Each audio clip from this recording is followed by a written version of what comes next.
kontrol ke dokter juga anak saya juga di apa nggak ada benjolan ditanya begitu yang seperti seperti di ketiak, di tadinya ada belikat. di mana-mana? Nggak ada, nggak ada. karena belum pecah begitu. Gitu setelah terapi kan kita langsung cek lagi begitu, ditanya oleh dokter begitu. Karena ini kalau pecah nanti bisa menjadi kanker getah bening begitu. Jadi kita ditanya oleh dokter apa ada benjolan-benjolan itu diperiksa ternyata bersih. Makanya tapi dokter kurang yakin, kurang percaya kita anak saya di CT scan lagi begitu. Dan hasilnya bersih ya? Bersih, iya. Bersih, alhamdulillah begitu ya. Dan bisa melakukan aktivitas kembali seperti biasa. Iya, baik Ibu, ternyata sudah ada penelpon yang masuk. Ya, mari kita sapa. Assalamualaikum. Salam. Iya, Bapak dari siapa di mana, Pak? Dari Tio di Bekasi. Ya, silakan. Mungkin TV-nya boleh dikecilkan sedikit? Oh iya, udah. Ya, silakan apa yang ingin ditanyakan. Waalaikumsalam warahmatullahi wabarakatuh, Mas Tio. Waktu saya sering ngerasa mual terus cepat lapar gitu. Kenapa ya Pak Ustadz? Baru saya sering minum obat sama udah berobat dan belum ada berubah. Ini sudah berapa lama, Pak? Maaf. Udah setengah tahun. Setengah tahun. Iya, Mas Tio. Iya. Ya, nanti untuk sementara waktu gorengan dihindari dulu ya. Iya. Gorengan sama makanan-makanan yang ngandung bumbu-bumbu kacang. Oh gitu ya. Ya, seperti kayak sate, terus apa tuh? Gado-gado mungkin. Gado-gado ya. Iya. Karena tadi saya coba deteksi, itu di daerah levernya agak sedikit keras. Nah, keras di daerah lever itu akibat dari tekanan di atas. Nah, kalau bisa Mas Tio agak sedikit lebih banyak rileks ya. Oh gitu ya. Ya, mungkin bisa pergi refreshing dulu ya. Nah, itu untuk menurunkan tegangan di atas kepala karena daerah lever agak keras karena tekanan dari atas. Jadi kenapa? Emahnya ada nggak? Justru itu, jadi jangan terlalu terfokus di emah ya. Oh gitu ya. Jadi sebenarnya emahnya bukan jadi masalah utama. Yang menyebabkan emahnya bereaksi itu karena levernya kontraksi sehingga asam lambungnya naik. Kalau mau terapi kira-kira berapa kali terapi ya Pak? Ini mungkin ya kita coba ya untuk sampai 3 sampai 5 ya. Oh gitu ya. Terima kasih Pak. Iya Pak. Terima kasih juga. Waalaikumsalam warahmatullahi wabarakatuh. Iya, mungkin Bapak Tio tadi bisa langsung berkonsultasi langsung dengan Pak Ustadz ya. Di alamat praktek yang bisa Anda dapatkan di bawah sini. Iya, mungkin nanti Anda yang punya penyakit yang sangat menyeramkan mungkin tidak berkonsultasi dengan Bapak Sony Sutrisna karena penyakit itu ya Mbak Marsha kita harus hadapi dengan rasa sabar, syukur dan ikhlas ya. Tentunya dengan ikhtiar ke tempat terapi salah satunya ya Bapak Ustadz Sony Sutrisna. Iya, betul sekali. Iya. Mungkin berkaitan dengan penyakit yang dialami Mas Wisnu ya Pak Ustadz. Kan harusnya itu ada peralatan medis yang sangat berat gitu. Nah, terapi apa yang Bapak berikan sehingga Mas Wisnu bisa sehat kembali? Ya, jadi begini, terapi kolbu ini kan terapi dengan menggunakan kekuatan doa. Jadi karena itu kita tidak pernah bertentangan dengan medis. Ya, saya sangat selalu mendukung medis. Bahkan kita berjalan tuh berbarengan. Kalau kita menderita satu penyakit, maka kita kan harus berikhtiar secara maksimal. Ikhtiar itu kan ada dua. Satu, kita berikhtiar secara medis. Kita harus menghargai medis karena bagaimanapun juga para dokter itu nggak gampang dapat gelar dokter, mereka harus sekolah. Kita harus hargai itu. Nah, tapi juga kita jangan lupa bahwa selain kita medis, harus ada juga doa. Iya betul. Nah, doa inilah yang harus jalan beriringan. Nah, pada kesempatan yang berbahagia ini, saya ingin berbagi untuk masyarakat, ya kan? Ada 3 menurut pengalaman kita doa yang gampang diijabah. Nah, itu adalah satu, ya kan? Doa yang diucapkan dengan rasa takut yang sangat tinggi kepada Allah. Jadi kita harus punya rasa takut yang sangat tinggi kepada Allah. Rasa takut yang sangat tinggi. Terus yang kedua, kita harus punya rasa harap yang sangat kuat. Betul-betul kita berharap bahwa doa kita akan dikabulkan. Iya, betul. Nah, yang ketiga untuk tujuan kebaikan. Jadi ibaratnya kalau ini dikabulkan, apa ikhtiar, apa nazarnya.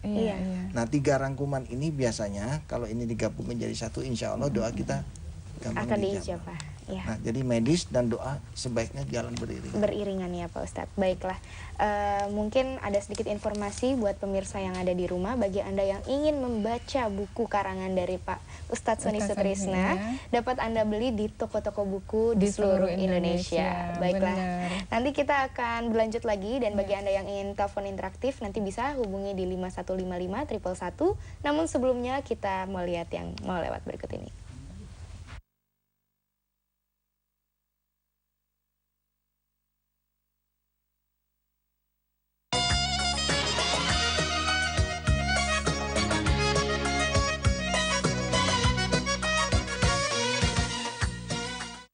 Nikah itu di atas surat.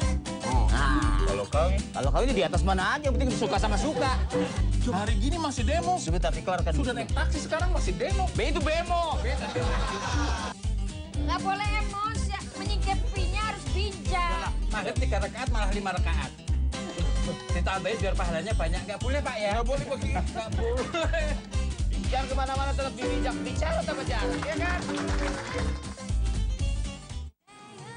Drama Asia hadir spesial untuk Anda.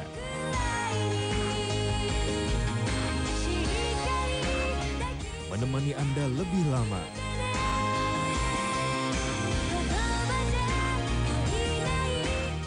Kisah cinta, komedi, dan konflik.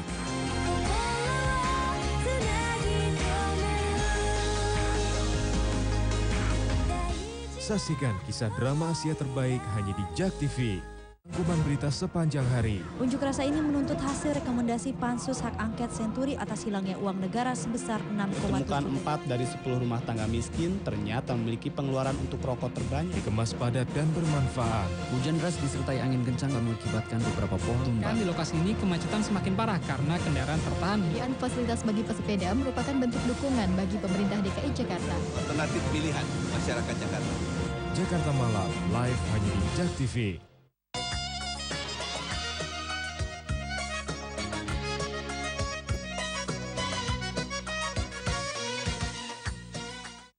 Masih dalam acara Terapi Kalbu di JAK TV, dan tema kita hari ini adalah Sembuh Berkat Alhamdulillah. Dan bagi pemirsa yang ingin menghubungi kami untuk ngobrol-ngobrol, berkonsultasi dengan kami, bisa menghubungi di 5155 111. Anda ingin konsultasi tentang penyakit, ataupun seputar sholat juga bisa ya. Iya benar, Anda bisa tanyakan ke Bapak Sony Sutrisna. Dan juga bagi Anda yang memiliki diberikan cobaan oleh Allah berupa penyakit, Anda jangan berputus asa, jangan menyerah, dan tetap berikhtiar. Dan salah satu ikhtiarnya yaitu datang ke tempat terapi Bapak Sony Sutrisna di Jalan Utan Kayu Raya nomor 24 Jakarta Timur, nomor telepon 021 858 2029. Iya, Anda bisa melihat di bawah layar Anda mungkin. Iya. Dan mungkin kita kembali bertanya-tanya kepada sedikit mantan pasien hari ini ya. Dan sekarang Mas Wisnu kan sudah merasa sembuh ya, dan sudah kembali bekerja pastinya. Nah, mungkin ada tips-tips nggak untuk bagaimana menjaga kesehatan Mas Wisnu sendiri gitu agar tidak kembali lagi untuk penyakit yang sangat menyeramkan tadi, maaf. Untuk tipsnya sih harus tidak merokok. Istirahat ya, sama tidak merokok juga. Banyak istirahat ya. Cukup, sama jangan begadang utamanya ya.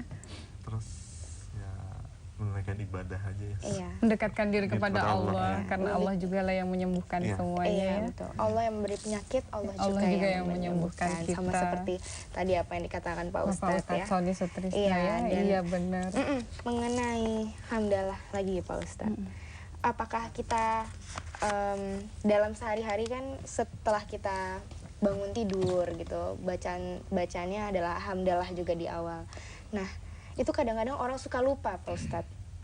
Nah, bagaimana cara orang dapat mengingat kembali gitu untuk setelah bangun tidur kita harus baca doa gitu Pak Ustadz? Iya, jadi memang hamdalah itu atau alhamdulillah tadi sebaiknya selain diucapkan ya, juga direnungkan. Kenapa sih kok ada alhamdulillah? Yang berarti segala puja dan puji bagi Allah. Artinya padahal Allah di satu sisi kan menciptakan alam semesta ini ada yang bagus, ada yang kurang menyenangkan buat kita ya. Misalkan mungkin karena dia beda agama, karena dia beda suku, karena dia beda ras, atau karena dia beda keyakinan sama kita. Tapi kenapa kok kita umat Islam itu disuruh mengucap alhamdulillah, segala puja dan puji, artinya bahwa segala macam itu kok terpuja dan terpuji. Nah itu kalau bisa dijadikan satu perenungan, insya Allah nanti akan ketemu sebuah jawaban gitu, bahwa memang benar seluruh alam semesta ini diciptakan Allah itu benar-benar luar biasa, sangat berguna. Jadi tidak ada satupun yang mubajir, tidak ada satupun yang jelek. Nah kalau kita dalam kehidupan ini kita mensikapi bahwa alam semesta ini terpuja dan terpuji, insya Allah kita di mana aja kita ditempatkan oleh Allah, kita benar-benar terkagum-kagum dengan ciptaan Allah di alam semesta ini. Dan insya Allah kalau seperti itu terjadi di negara kita, betul-betul alhamdulillah ini diajarkan kepada masyarakat, diajarkan kepada para santri. Insya Allah perbedaan itu tidak disikapi dengan konfrontasi, tapi perbedaan itu justru disikapi dengan alhamdulillah, segala puja dan puji. Nah insya Allah kalau seperti itu, wah damai negeri ini. Damai, tidak ada bentrokan ya. Karena perbedaan akan disikapi dengan alhamdulillah. Jadi alhamdulillah bukan hanya sekedar terima kasih, tapi begitu menghadapi suatu perbedaan, alhamdulillah. Artinya apa? Segala puja dan puji. Jadi sini bagus, itu juga bagus. Segala puja. Tadi Ibu Esti mengatakan bahwa di terapi pekalbu Pak Ustadz ini juga diberikan suatu pencerahan ya Bu ya. Bagaimana Bapak? Harus ada penelpon yang sudah datang ke sini ya. Silakan. Assalamualaikum. Waalaikumsalam. Iya, Mbak dari siapa di mana? Ini dengan Evi dari Cimanggis. Iya, silakan Mbak Evi. Iya, ini saya mau menanyakan anak saya. Anak saya ini kalau Ustadz dari 4 tahun yang lalu dia suka kejang-kejang.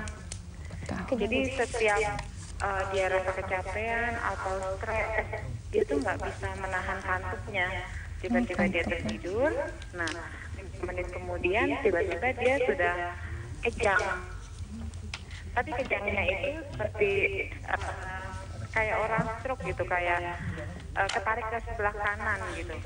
Memang historinya sih waktu masih kecil, jatuh waktu dia TK, waktu pelajaran sholat duha ya, dia jatuh dan dijahit di alisnya. Sekarang usianya berapa Bu? Usianya udah 10 tahun. 10 tahun. 10 tahun ya. Dan masih mengalami kejang Ibu? Apakah dulu pernah stip kali Bu? Enggak pernah. Dan kalau kejang itu dia tidak pernah ada panas, tidak. Oh, enggak panas ya. Dan saya udah ke dokter, udah kemana-mana ya. Di EEG tidak kenapa-napa, di scan juga tidak ketemu apa-apa. Oh, enggak ada apa-apa ya. Iya, bagaimana Pak Ustadz? Ibu Evi, untuk penanganan sementara dulu ya. Jadi sementara waktu makanan-makanan yang mengandung kolesterol atau fat atau lemak-lemak yang tinggi-tinggi, sementara waktu dijaga dulu, jangan terlalu berlebihan. Terus kemudian kalau memang Ibu Evi tidak terlalu sibuk gitu ya, mungkin bisa dibawa ke tempat praktek kita.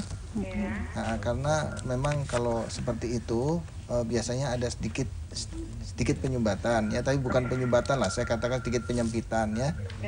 Dan insya Allah kasus seperti itu banyak sekali kita tanganin di terapi kolbu. Bahkan ada pasien kita juga yang sakitnya cukup lama, pusing cukup lama, bertahun-tahun ya. Alhamdulillah juga kalau Allah mengabulkan doa kita, insya Allah semuanya itu bisa terjadi kok. Ya, yang penting kita harus yakin bahwa kehidupan ini tidak ada jenggreng begitu aja ada. Ada yang bikin ini semua, yaitu Allah. Ya. Nah, kalau Allah berkehendak, cuman cukup satu kata kok. Kun, sembuh. Ya, mungkin Ibu Evi kalau sudah mengikuti acara kita berkali-kali,